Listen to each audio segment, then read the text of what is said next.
Everyone, welcome back to my YouTube channel. तो आज के वीडियो में मैं आपके साथ शेयर करने वाली हूँ कि यूटेट में कौन कौन से सब्जेक्ट होते हैं, टाइम ड्यूरेशन होती है या नहीं, नेगेटिव मार्किंग होती है या नहीं, कितनी फीस है, सारी चीजें मैं आज के वीडियो में डिस्कस करूंगी।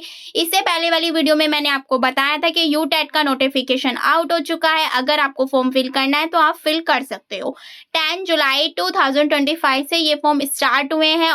इसकी लास्ट डेट भी आप देख सकते हैं, इससे पिछले वीडियो में मैंने बताई है। उसकी इन्फॉर्मेशन मेरे टेलीग्राम पर मिल जाएगी, आप जाकर ज्वाइन कर सकते हो। और जितना भी यूटेट का कंटेंट होता है वो भी सारा मैंने अपने टेलीग्राम पर अवेलेबल करवाया हुआ है। आप जाकर प्रीवियस वीडियोस देख सकते हैं, उससे भी आपकी काफी हेल्प हो जाएगी। तो बात कर लेते हैं इसमें कि यूटेट में आपके पास कौन कौन से सब्जेक्ट होते हैं, कौन कौन फिल कर सकता है। देखिए, ये मैंने आपको पहले भी बताया था कि यूटेट को अगर आपने डीएलएड कर रखा है तो आप इसके दोनों पेपर के लिए एलिजिबल हैं। अगर आपने बीएड कर रखा है तो आप इसके सेकंड पेपर के लिए एलिजिबल है। लेकिन अगर आपने दोनों कर रखे हैं तो आप दोनों के लिए एलिजिबल है। अगर आप फर्स्ट पेपर के लिए अप्लाई करना चाहते हैं तो उसके लिए आपकी 600 फीस रहेगी, और अगर आप दोनों पेपर के लिए अप्लाई करना चाहते हैं तो आपकी 1000 फीस रहेगी। क्लियर है? यहाँ तक मैंने आपको पिछली वीडियो में भी बता दिया था, बट मैंने एक बार और कंफर्म कर दिया ताकि आपको कोई भी डाउट ना रहे। जो एग्जाम होता है, दोनों स्तर की परीक्षाएं एक ही दिन पालियों में की जाती है। सेम वही पोर्शन है जैसे सीटेट का होता है। फर्स्ट मीटिंग में आपका फर्स्ट पेपर हो गया, सेकंड मीटिंग में आपका सेकंड पेपर हो गया। एक समय में ही परीक्षाएं दोनों सम्मिलित होंगी। क्लियर है? तो ये सारी चीजें होंगी कि एक ही दिन आपका एग्जाम होगा, चाहे वो कोई सा भी दिन हो, और होता आपका उत्तराखंड में ही है। मतलब कि उत्तराखंड की सिटीज ही आपको मिलती है। ये नहीं अगर आप यूपी से है तो आपको यूपी का मिल जाएगा, ऐसा नहीं होता है। आपको सेंटर बाहर ही देखने को मिलेगा अगर आप उत्तराखंड से नहीं है तो। क्लियर है? यूपी उत्तराखंड वालों को तो वहीं मिल जाएगा, तो उसमें कोई डाउट वाली बात नहीं है। इसके अलावा जो ये पेपर होता है वो ऑप्शनल होता है, मतलब ऑब्जेक्टिव टाइप इसके अंदर क्वेश्चंस आते हैं। क्वेश्चन होता है, 4 ऑप्शन उसके दिए होते हैं, उसमें से आपको एक टिक करना होता है। प्रत्येक प्रश्न जो होता है वो 1 अंक का होता है। इसके अंदर कोई भी नेगेटिव मार्किंग नहीं होती है, साफ साफ मेंशन किया गया है। परीक्षा अवधि 2 घंटा 30 मिनट, 2.5 घंटे की आपकी ये परीक्षा होती है। 150 प्रश्न आपको करने होते हैं। एक पेपर अगर आप यूटेट फर्स्ट भर रहे हैं तो आपको 150 मिनट दिए जाएंगे, मतलब 2.5 घंटे दिए जाएंगे। एक क्वेश्चन 1 मार्क्स का रहता है, 150 क्वेश्चन इसके अंदर आते हैं। ऑफलाइन मोड में होता है। क्लियर हो गया? आई होप मैंने ये सारे डाउट्स आपके क्लियर कर दिए हैं। अब देख लेते हैं सब्जेक्ट कौन कौन से होते हैं। अगर मैं बात करूं यूटेट फर्स्ट पेपर की, तो देखिए सेम चीज दिखेगी आपको जो सीटेट में दिखती है। बाल विकास एवं पैडागोजी आती है बट कम आती है, ये मैंने इससे पिछली वीडियो में भी बताया था। अब दोबारा से रिपीट कर रही हूँ तो कंफ्यूज नहीं होना है, कंटेंट ज्यादा आता है। इसके बाद बात करूं प्रथम भाषा, अगर आप हिंदी, इंग्लिश, संस्कृत में से कोई सी भी चूज कर सकते हैं। प्लस पर लीजिएगा वही जो आपकी स्ट्रॉन्ग हो। फर्स्ट लैंग्वेज हमेशा वही रखनी चाहिए जो आपकी स्ट्रॉन्ग हो। अगर आपकी हिंदी स्ट्रॉन्ग है तो आप हिंदी चूज कीजिएगा। अगर आपकी इंग्लिश स्ट्रॉन्ग है तो आप इंग्लिश चूज कीजिएगा। अगर आपकी संस्कृत स्ट्रॉन्ग है आप संस्कृत चूज कीजिएगा। इसके अलावा बच्चे उर्दू भी लेते हैं एंड अदर लैंग्वेज भी होती हैं, तो आपकी चॉइस है, आप कोई सी भी लैंग्वेज ले सकते हैं। सेकेंड लैंग्वेज हो जाएगी इसके बाद हिंदी, इंग्लिश, संस्कृत कोई सी भी। मैथ आपका कंपल्सरी होता है, किसी के पास अगर मैथ नहीं है तो फर्स्ट पेपर में तो जरूर ही आता है। नेक्स्ट है आपका ईवीएस यानी कि पर्यावरण अध्ययन। क्लियर है? और प्रत्येक जो होता है आपका सब्जेक्ट 30 मार्क्स का होता है, यानी बाल विकास में आपको 30 मार्क्स का, first language, second language 30 marks, यानी टोटल जो होता है आपका 150 मार्क्स का ये देखने को मिल जाता है। क्लियर है? इसके बाद बात कर लेते हैं सेकंड पेपर की। देखिए सेकंड पेपर में क्या होता है, वही 3 तो आपके कॉमन होते हैं, first language, second language and CDP. Same 30 marks के आपको देखने को मिल जाते हैं। इसके अलावा अगर आप साइंस और मैथ बैकग्राउंड से हैं तो आपको साइंस और मैथ देखने के लिए मिलेगा। अगर आप हैं एसएसटी या आर्ट साइड से तो आपको एसएसटी देखने को मिल जाएगी 60 मार्क्स की।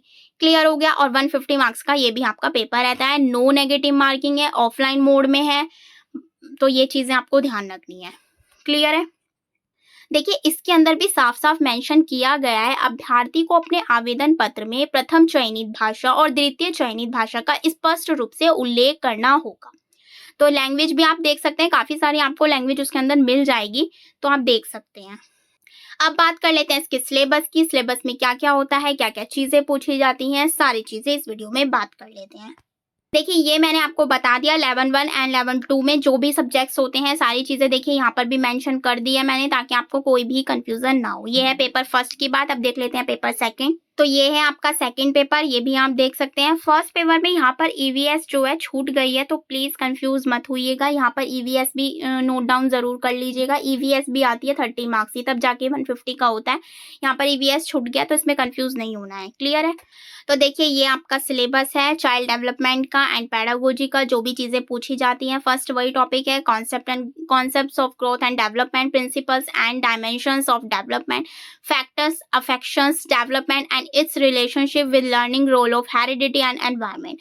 से यूनिट के मार्क्स भी दे रखे हैं, आप वो भी देख सकते हैं। यूनिट सेकंड में meaning and concept of learning and it's process, factors, affections learning, theories of learning and it's implication, how children learn and think, motivation and implications for learning. Clear है? तो इस तरीके से आप देख सकते हैं, यूनिट वाइज भी इसके अंदर दिया हुआ है। क्लियर है? अब देख लेते हैं नेक्स्ट है आपका English passage, fill in the blanks. जितनी भी ग्रामर पोर्शन है सारा इसके अंदर इंक्लूड कर लीजिएगा। जो भी ग्रामर पोर्शन में आता है, तीनों ही लैंग्वेजेस में ग्रामर आती है, टोटली ग्रामर पूछी जाती है। गद्यांश पद्यांश तो चांसेस कम होते हैं कि आपकी किस्मत अच्छी हो तो मिल जाए देखने को, लेकिन ज़्यादा ग्रामर पोर्शन ही देखने को मिलता है। क्लियर है? आगे देखिए, तीनों लैंग्वेज की अगर मैं बात कर रही हूँ, हिंदी हो, इंग्लिश हो, संस्कृत हो, उर्दू हो, जो भी हो आपकी लैंग्वेज। नेक्स्ट है आपका हिंदी। देखिए मैंने आपको बता दिया ग्रामर, इसके लिए तो आप मेरी मैराथन देख लीजिएगा। मैंने उसके अंदर ट्रिकी वे में पूरी ग्रामर को कंप्लीट किया हुआ है। जितने भी टॉपिक्स इसके अंदर इंक्लूड है आप देख सकते हैं, आपको हेल्प हो जाएगी। आगे देखिए, इसके अलावा आपका मैथ के टॉपिक है number system, board mass, simplification, arithmetic, geometry, mensuration, data handling, calendar, LCM, HCF, money, shapes, clock, pedagogy of mathematics. थोड़ी बहुत पैडागोजी तो देखिए देखने को मिल जाएगी। ये कह सकते हैं 10 क्वेश्चंस अगर आपको पैडागोजी के देखने को मिलेंगे तो 20 कंटेंट के देखने को मिलेंगे। क्लियर है? तो ये हो गया आपका मैथ का and science and environment studies and social study का भी आप देख सकते हैं। तो क्लियर है? यहाँ पर मैंने आपके सारे सब्जेक्ट्स के सिलेबस को क्लियर कर दिया। आप ये पढ़ सकते हैं, सारा सेम ही मिलेगा आपको सीटेट की तरीके से। चीज़ें बस इसमें ज़्यादा पढ़नी पड़ती है क्योंकि सीटेट में ग्रामर पोर्शन इतना देखने को नहीं मिलता, लेकिन इसके अंदर देखने को मिलता है। तो आपको यहाँ से पूरी ग्रामर को कवर करना बहुत ज़्यादा ज़रूरी है, तभी आप अच्छे मार्क्स गेन कर पाएंगे। क्लियर है? इसकी पीडीएफ मैं अपने टेलीग्राम पर डाल दूंगी, तो आप वहां से जाकर चेकआउट कर सकते हैं। अगर आपकी कोई भी क्वायरी हो या आपका कोई भी डाउट हो तो आप मुझे नीचे कमेंट कर सकते हैं। वीडियो को लाइक शेयर सब्सक्राइब जरूर कीजिएगा। नेक्स्ट वीडियो किस टॉपिक पे चाहिए आप मुझे ये भी कमेंट कर सकते हैं। आई होप वीडियो आपके लिए बहुत ज़्यादा हेल्पफुल हो, तो प्लीज़ वीडियो को ज़्यादा से ज़्यादा अपने फ्रेंड्स के साथ शेयर कीजिए, लाइक कीजिए, कमेंट कीजिए।